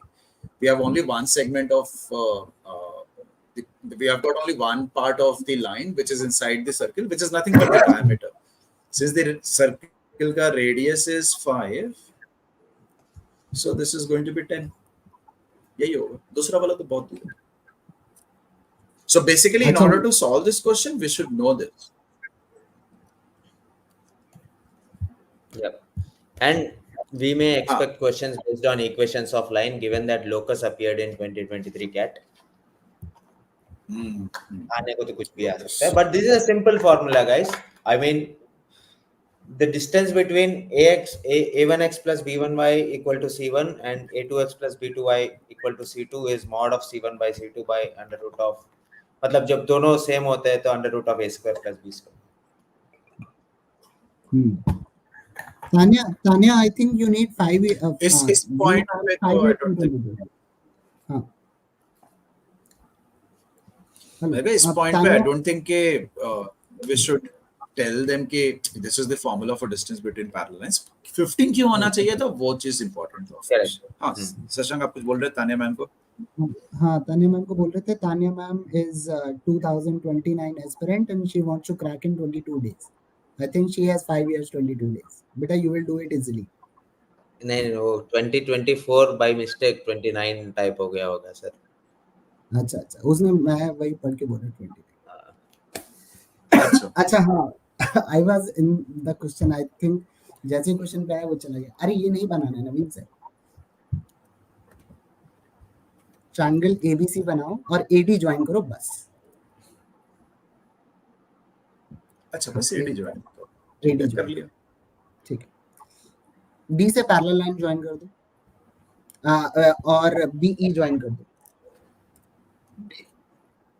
B से किसको पैरेलल लाइन? E को नहीं, BE ज्वाइन कर दो. हाँ. ठीक है. अब D से एक पैरेलल लाइन BE. BE पे. हाँ नहीं, वो नहीं BE पे नहीं. आपने जो लाइन ड्रॉ की थी वो ठीक है. नहीं, जो लाइन ड्रॉ की थी वो ठीक है. D से पैरेलल लाइन BE के ड्रॉ कर लिए. अब अगर अपन ये ट्रायंगल ले कि और इस पॉइंट को कोई नाम दे दो, सो DC समथिंग और BEC आर सिमिलर ट्रायंगल्स और साइड का जो रेशियो है वो 1:3 है. ठीक है. अब अगर अपन जाएंगे तो उसमें अपन को इसका EP और PC का रेशियो नहीं पता, राइट. सो A और समथिंग जो इंटरसेक्शन है E, वो वाला ट्रायंगल और ADP ये दोनों भी सिमिलर होंगे, पैरेलल लाइंस है. ठीक है. अब यहाँ पे क्या है? अच्छा ठीक है. अरे यार मैं ठीक यार मेरे पास राइटिंग वो नहीं है. नवीन सर 1 मिनट में राइट वो ले सकता हूँ क्या? राइट्स दे सकते हो क्या मुझे? नहीं, वो PPT मेरे पास है. So राइट्स वाली बात नहीं है ना. हाँ यू कैन. 1 मिनट दो, मैं ब्लैंक. तब तक नेक्स्ट क्वेश्चन पे मूव ऑन कर लो. I'll start with a PPT, blank PPT. I'll explain it. I think it would be easier for me to explain this. Okay, another one. Suppose the medians BD and CE of a triangle ABC. So we have got BD is the median. So BD. So basically this is ratio 1:1. And CE. So this is also 1:1. Intersect at point O. If area of triangle ABC is 108, area of triangle EOD is going to be what? So ये हम लोगों ने group में काफी तरीके से solve करा था. Students wanted कि can we use MPT here or not? मैं करूं? So basically concern ये था उनका. मैं करूं? हाँ हाँ सो बताओ. बेसिकली जो ट्रायंगल है 6, अगर तीनों मीडियन को ड्रॉ करेंगे तो 6 ट्रायंगल बनेंगे. अरे नहीं और नहीं, 6 MPT से ही करना है, मास पॉइंट थ्योरम से. मास पॉइंट थ्योरम से क्यों करना है जब आंसर जल्दी आ रहा है? उनको वो सारे तरीके पता चल गए थे ग्रुप में, but they wanted mass point theorem से कोई अप्रोच है कि नहीं. अच्छा ठीक है. फिर So if I take this as 1, 1 into 1 is equal to 1 into 1, e pe 2, this is 1, so this is going to be 2. So basically at O, this We is need going to be 3. 1, this is going to be 2, this is going to be 1, this is going to be 2. हाँ, तो ये हमारे पास 1 और 1 आ गया. And ये mid point है, तो they both are going to be parallel BPT use करके. पर मास पॉइंट थ्योरम क्या बोला है ना. ओके, सो मास पॉइंट थ्योरम में what further can we do? Should we join AO to go there, get there? चलो ज्वाइन कर लेते हैं. So if I remove this, so basically we are saying 1:2, 1:2 medians हैं, तो 1:2 ही होएगा. So this is going to be 2, this is going to be 1, this is going to be 1, this is going to be 1. And if we join this,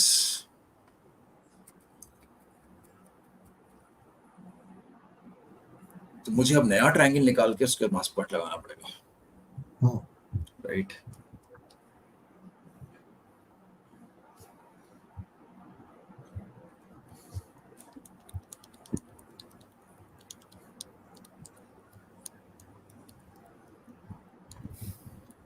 Naveen sir, should I share now? हाँ कर लो. ये 1 ये 1 होगा. नहीं sir, नहीं 1 1 1 नहीं होगा. ये इसके रेशियो में ना, the above one is going to be 1, the bottom one is going to be 1. Now 1 has to be. नहीं सर, बॉटम 1 और ऊपर वाला सेम नहीं है. हाँ, 1/3 और 2/3 है. करेक्ट. हाँ, ये 1/3 और 2/3. So 1, sorry, basically 3, 1 and 2 है ना. Correct. This is 3, this is 1 and this is 2. So 4:2 उस रेशियो में. So height is 1, base is 1. So इसका एरिया है 1 into 1, और बड़े वाले ट्राइंगल का height is 6 and base is 2. So 1/12 चल रहा है. 1/12 of 108. 9. Correct. 9. So MPT not really required because it's already given that they are medians. Had it been some other ratio, तो MPT would have helped. पर किल medians दे रखा है, तो हमें पता ही है 2:1 के रेशियो में होगा. हाँ, using MPT we can prove कि medians they divided them each other in the ratio 2:1. ठीक है, go ahead शशांक सर.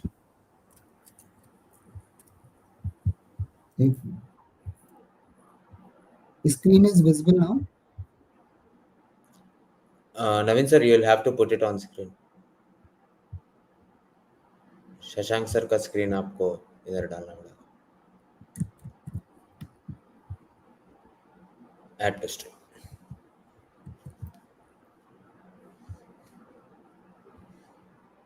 हाँ, फुल स्क्रीन दिख रहा है इसमें. फुल स्क्रीन नीचे Some F5 students. दबाइए. हम्म. नीचे, हाँ नीचे 67% के बाजू में जो लिखा है वो.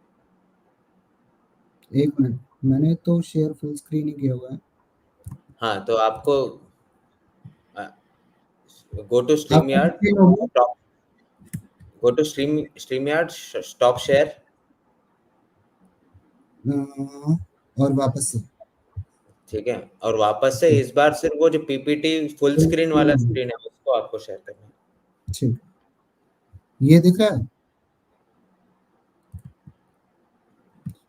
नवीन सर? आपको करना पड़ेगा, मैंने तो शेयर कर दिया। हाँ ठीक है।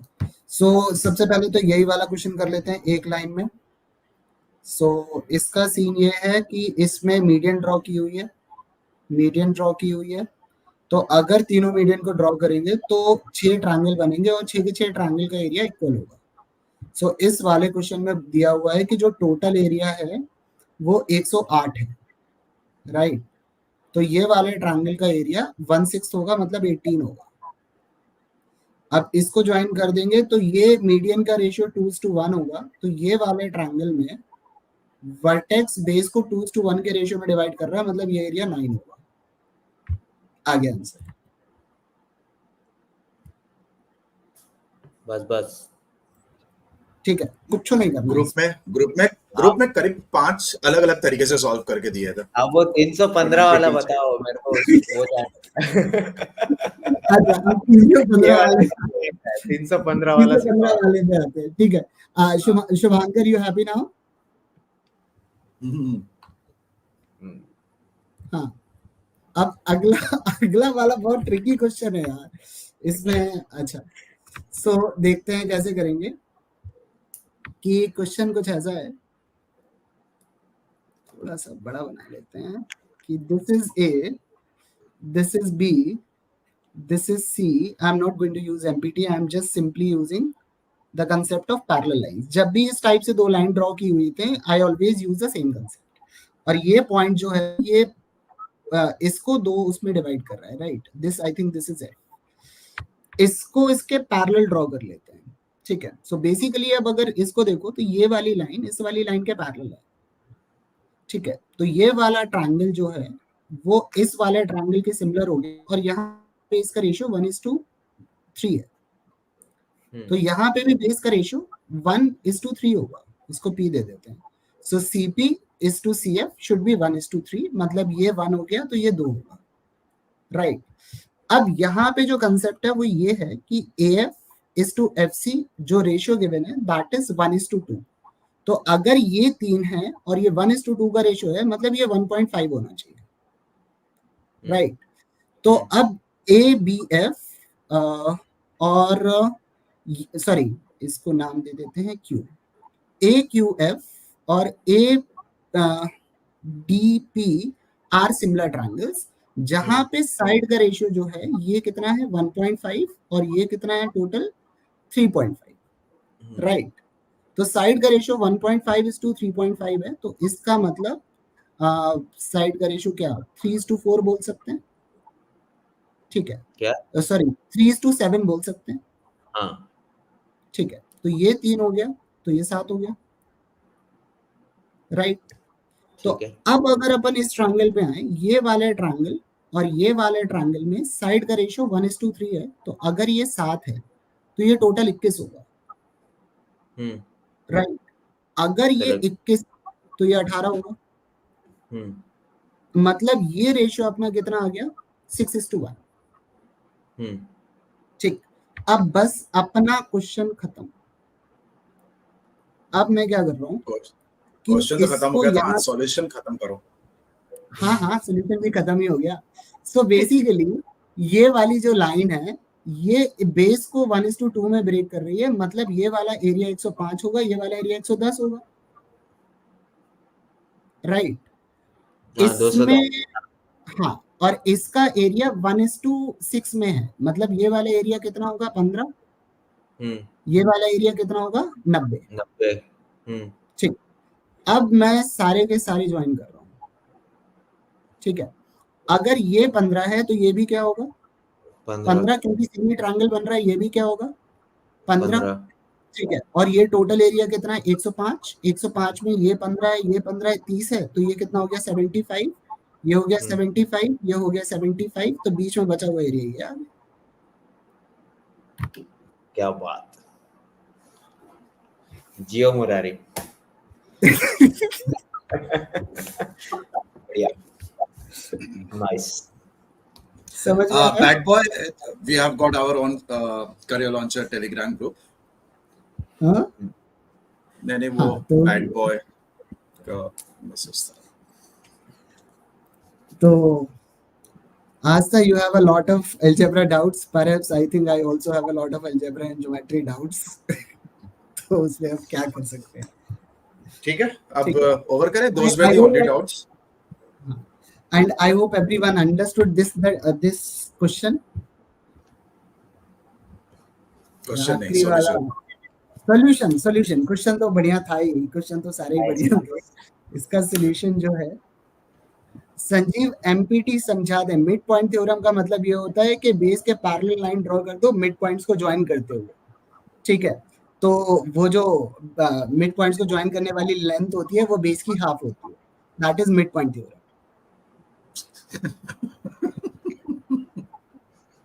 अच्छा, मास पॉइंट थ्योरम जिसको नहीं समझ में आता है वो इस टाइम पे ना समझो, कोई दिक्कत नहीं है. Mass point point theorem basically alligation है.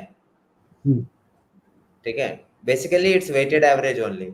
मतलब जहां जितना भार वहां उसका perpendicular distance will be lesser. Torque equation है वो बेसिकली, राइट. तो अगर आप थोड़ा सा फिजिक्स 11वीं 12वीं में पढ़े हो, उसके बाद कुछ साइंस स्ट्रीम फिजिक्स लेके किए हो, तो आपको मास पॉइंट ज्यादा जल्दी समझ में आएगा. और अगर आपने 10वीं के बाद गणित के डर से छोड़ दिया है वो लेना इंजीनियरिंग टाइप, तो मत घुसिए मास पॉइंट में. छोड़ ही दो, सिमिलैरिटी छोड़ ही दो. अच्छा, ये वाला डाउट है. क्या? Realistic target for someone who have scored 15 to 13 QA throughout mocks and CL. हाँ, तो एग्जाम में we can target for 30 to 35 if you know how to solve the paper. Yup. ठीक है, और we in always in mock analysis we always focus on one thing, that leaving a question is equally important as solving a question. I think people are still not focusing on one important point, that is how to leave a question. और आप जितनी जल्दी प्रश्न छोड़ देंगे, आपके पास करने वाले प्रश्नों के लिए ज्यादा वक्त बचेगा. ठीक है सर, हमसे तो सारे छूट जाते हैं. हाँ, तो उसमें अगर आप ये करेंगे कि सारे ही छोड़ देने हैं, ऐसे भी नहीं, कुछ तो करने भी हैं. जैसे आज जो भी हमने क्वेश्चंस डिस्कस किए हैं वो पेपर में छोड़ने लायक ही थे, वैसे एक दो छोड़ के. वो सिंपल इंटरेस्ट कंपाउंड इंटरेस्ट वाला डुएबल था. वो वाला डुएबल था, वो क्या कहते हैं, ज्योमेट्री के डुएबल ही थे. नहीं नवीन सर, ये 315 वाला डुएबल नहीं था. ये तो कतई नहीं. नहीं सर, ज़ैट के ज्योमेट्री में ऐसा ही एक्सपेक्टेशन रखो. सर नहीं, बट वो 45 है. पिछले दिल साल बोल रहा था 45. 45 मिनट बचे रहे, मैं अब बैठा हूँ, अब देख रहा हूँ सबको कि क्या चल रहा है. ठीक है, सो ज़ैट में बहुत टाइम बचा रहता है, कैट में कहाँ हड़बड़ी में रहता है आदमी. So people who have got doubts, so what we will be doing is every Mondays and every Fridays we will be taking a session very similar to today's. We will let you know beforehand when it is going to be an LRDA session or QA. Right now we will be doing QA sessions. So if you guys have any doubt, please feel free to send the doubts, DM us on the Telegram, or just mail your doubts to us. The questions are supposed to be from our own material, whether it is mocks or whether those are our bootcamp sheets or workshop sheets. So all the places which you guys have access to. Previous year questions too. Yeah. Javelin कोई नहीं देगा, पहले बता रहा हूँ मैं. Shubhankar is like, I can't figure out when to leave. Give a couple of minutes, still think we can get the answer. So Shubhankar, आप लोग वैसे हो कि प्यार में पड़ गए तो पूरी जिंदगी निकाल देनी है, आशिक बन जाना है. आशिक नहीं बनना है यार. 2 अटेम्प्ट मारो, चला नहीं चला तो अपने रास्ते, मैं अपने रास्ते. Grow up, more mature in real life. That maturity will be visible when you are going to attempt the paper. अच्छा, how to revise QA in the last 3 weeks? पढ़ के अंग्रेजी कैसे रिवाइज करें सर? वापस ABCD पढ़ना शुरू करें या फिर वोकैबुलरी वगैरह करें? रिवीजन क्या होता है? रिवीजन तब होता है, see revise happens when you complete a syllabus. कोई भी सिलेबस कभी कंप्लीट नहीं होने वाला. हमारा ना वो आज तक. बाल खत्म हो गया, बाल पक गए, अभी हमारा ठीक चल रहा है। ये आदमी तुम बीच में फ्रीज हो जाता है। तुम बट ठीक है। So guys, when it comes to revision, I think most important questions that you have to revise is the questions that you could not solve in the first attempt and you had to look for an alternate resource. मतलब या तो text solution देख के या video solution देख के उस time पे तुमको लगता है देख के कि तुमसे हो जाएगा, अब बन जाएगा, बट अगर उसके बाद अगर आपने दोबारा सॉल्व करके नहीं देखा, it is going to be a blind spot for you. So whichever questions you were able to do in the first go, वो नया भी रिवाइज करे तो ठीक है, your subconscious solves it for you. But if your ऐसे कुछ questions है which you required external support, I think those questions should definitely be revised. At least revise it from the perspective कि paper में छोड़ना क्या है. अगर दूसरी बार भी आपको external support लग रहा है तो that means you are probably not made for that question. At least you will understand which type of questions to leave in the paper. That will questions help are you a not lot. made. Questions are not made for me. I am always made for all the questions. कुछ ना कुछ करके good number of attempts उतने होते नहीं, हैं जितने हो जाए। ईगो यही है ना बच्चों का कि हमसे सब हो जाएगा। वो ईगो जिस समय निकल जाए तब उतना अच्छा। इसलिए 2020 we do not consider. The reason for that is 2020 has 76 questions in the paper. 21 onwards we started having 66 questions. तो इसलिए उसको बहुत ज्यादा हम कंसीडर नहीं करते हैं। Level of difficulty was way low. Level भी डिफिकल्ट था उसमें, that was a little difficult। और उसमें एलआर में भी कुछ रैंडम चीजें ही आई थी। नॉर्मल बेसिक पजल्स आए थे, कुछ था नहीं पेपर में। नहीं, 2023 का उसमें पेपर क्वेश्चन का टाइप भी अलग था। उसमें मेरे ख्याल से उसमें 4 5 क्वेश्चन, किसी सेट में 4 क्वेश्चन थे, किसी में 5 थे, बहुत रैंडम सा था, 6 थे, कोई वो उसमें बहुत होमोजेनियस सा पेपर नहीं। तो इसलिए हाँ रवि, 5 से 7 क्या उससे ज्यादा आसान क्वेश्चन आएंगे, इसीलिए हम हमेशा बोलते हैं कि छोड़ना इम्पोर्टेंट है। ठीक है, क्योंकि पेपर में हमेशा 8 से 10 क्वेश्चन तुम्हें मिलेंगे जो आसान है और हो जाएंगे। एलआरडी में किसी मॉक में एक सेट बन रहा है, कभी 2 बन जाते हैं, 30% टाइम एक भी नहीं बनता। कंफ्यूज्ड एलआरडी स्ट्रांग है या वीक। वी अस आर्यन अस होता है, happens to the best of us। आज देखा चलो, विराट कोहली रन हुआ। Not Ravi, I would a little disagree, not the best of us, all of us। All of us। चलो, cat का एग्जाम नजदीक आ रहा है तो चलो सोया जाए। That's the only way to get rid of the fear।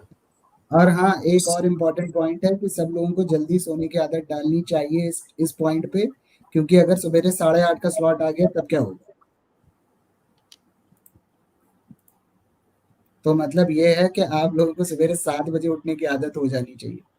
7 बजे पहुंचना है सर, वहां पहुंचना है। हाँ, तो उसमें मतलब ये है कि, और एक बात याद रखिए, जगने के बाद आपको 1 घंटा लग जाता है आपका दिमाग फुली काम करने में।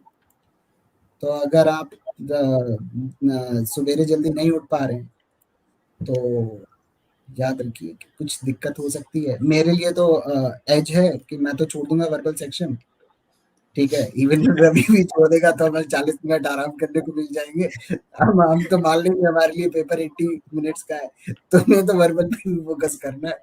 तो हम 3 लोग जो है वो थोड़ा सा अपना अलग कर लेंगे, लेकिन तुम लोगों को ज्यादा स्ट्रेस होगी। इसलिए by the time you sit on the chair तुम लोगों का दिमाग चलना चाहिए। तो जल्दी सोने की आदत डालो थोड़ा सा, कि जल्दी उठो। लगा रहे क्या सर आप बेट वर्बल में किसका ज्यादा आएगा? वर्बल में मैं लगा रहा हूँ और मैं कह रहा हूँ कि तुम्हारा ही आएगा। ठीक है, और मैं ये कह सकता हूँ कि तुम्हारे और नवीन में शायद अब ये डाउट है, लेकिन among all 3 of us I will be the lowest. मैं इस पे बेट कर सकता हूँ, गारंटी। पक्का? गारंटी जितना भी मैं 1 मिनट, चलो अगर मैंने सारे गलत मार्क कर दिए, गलत मार्क कैसे करूंगा? मार्क के लिए पहले वर्बल में लीस्ट स्कोर पॉसिबल गलत भी माइनस। मार्क कर। हाँ, हम जानते हुए क्वेश्चंस को गलत कर देंगे, तुमसे तो कम ही आएगा फिर। अरे हमें चलो, पता ही नहीं okay. चलेगा गलत आंसर। ठीक है, चलो चलो Chalo, guys. let's do that offline. Okay, thank you everyone. See you guys again on coming Monday, and keep your doubts ready. Okay, take care. Bye bye. Yeah.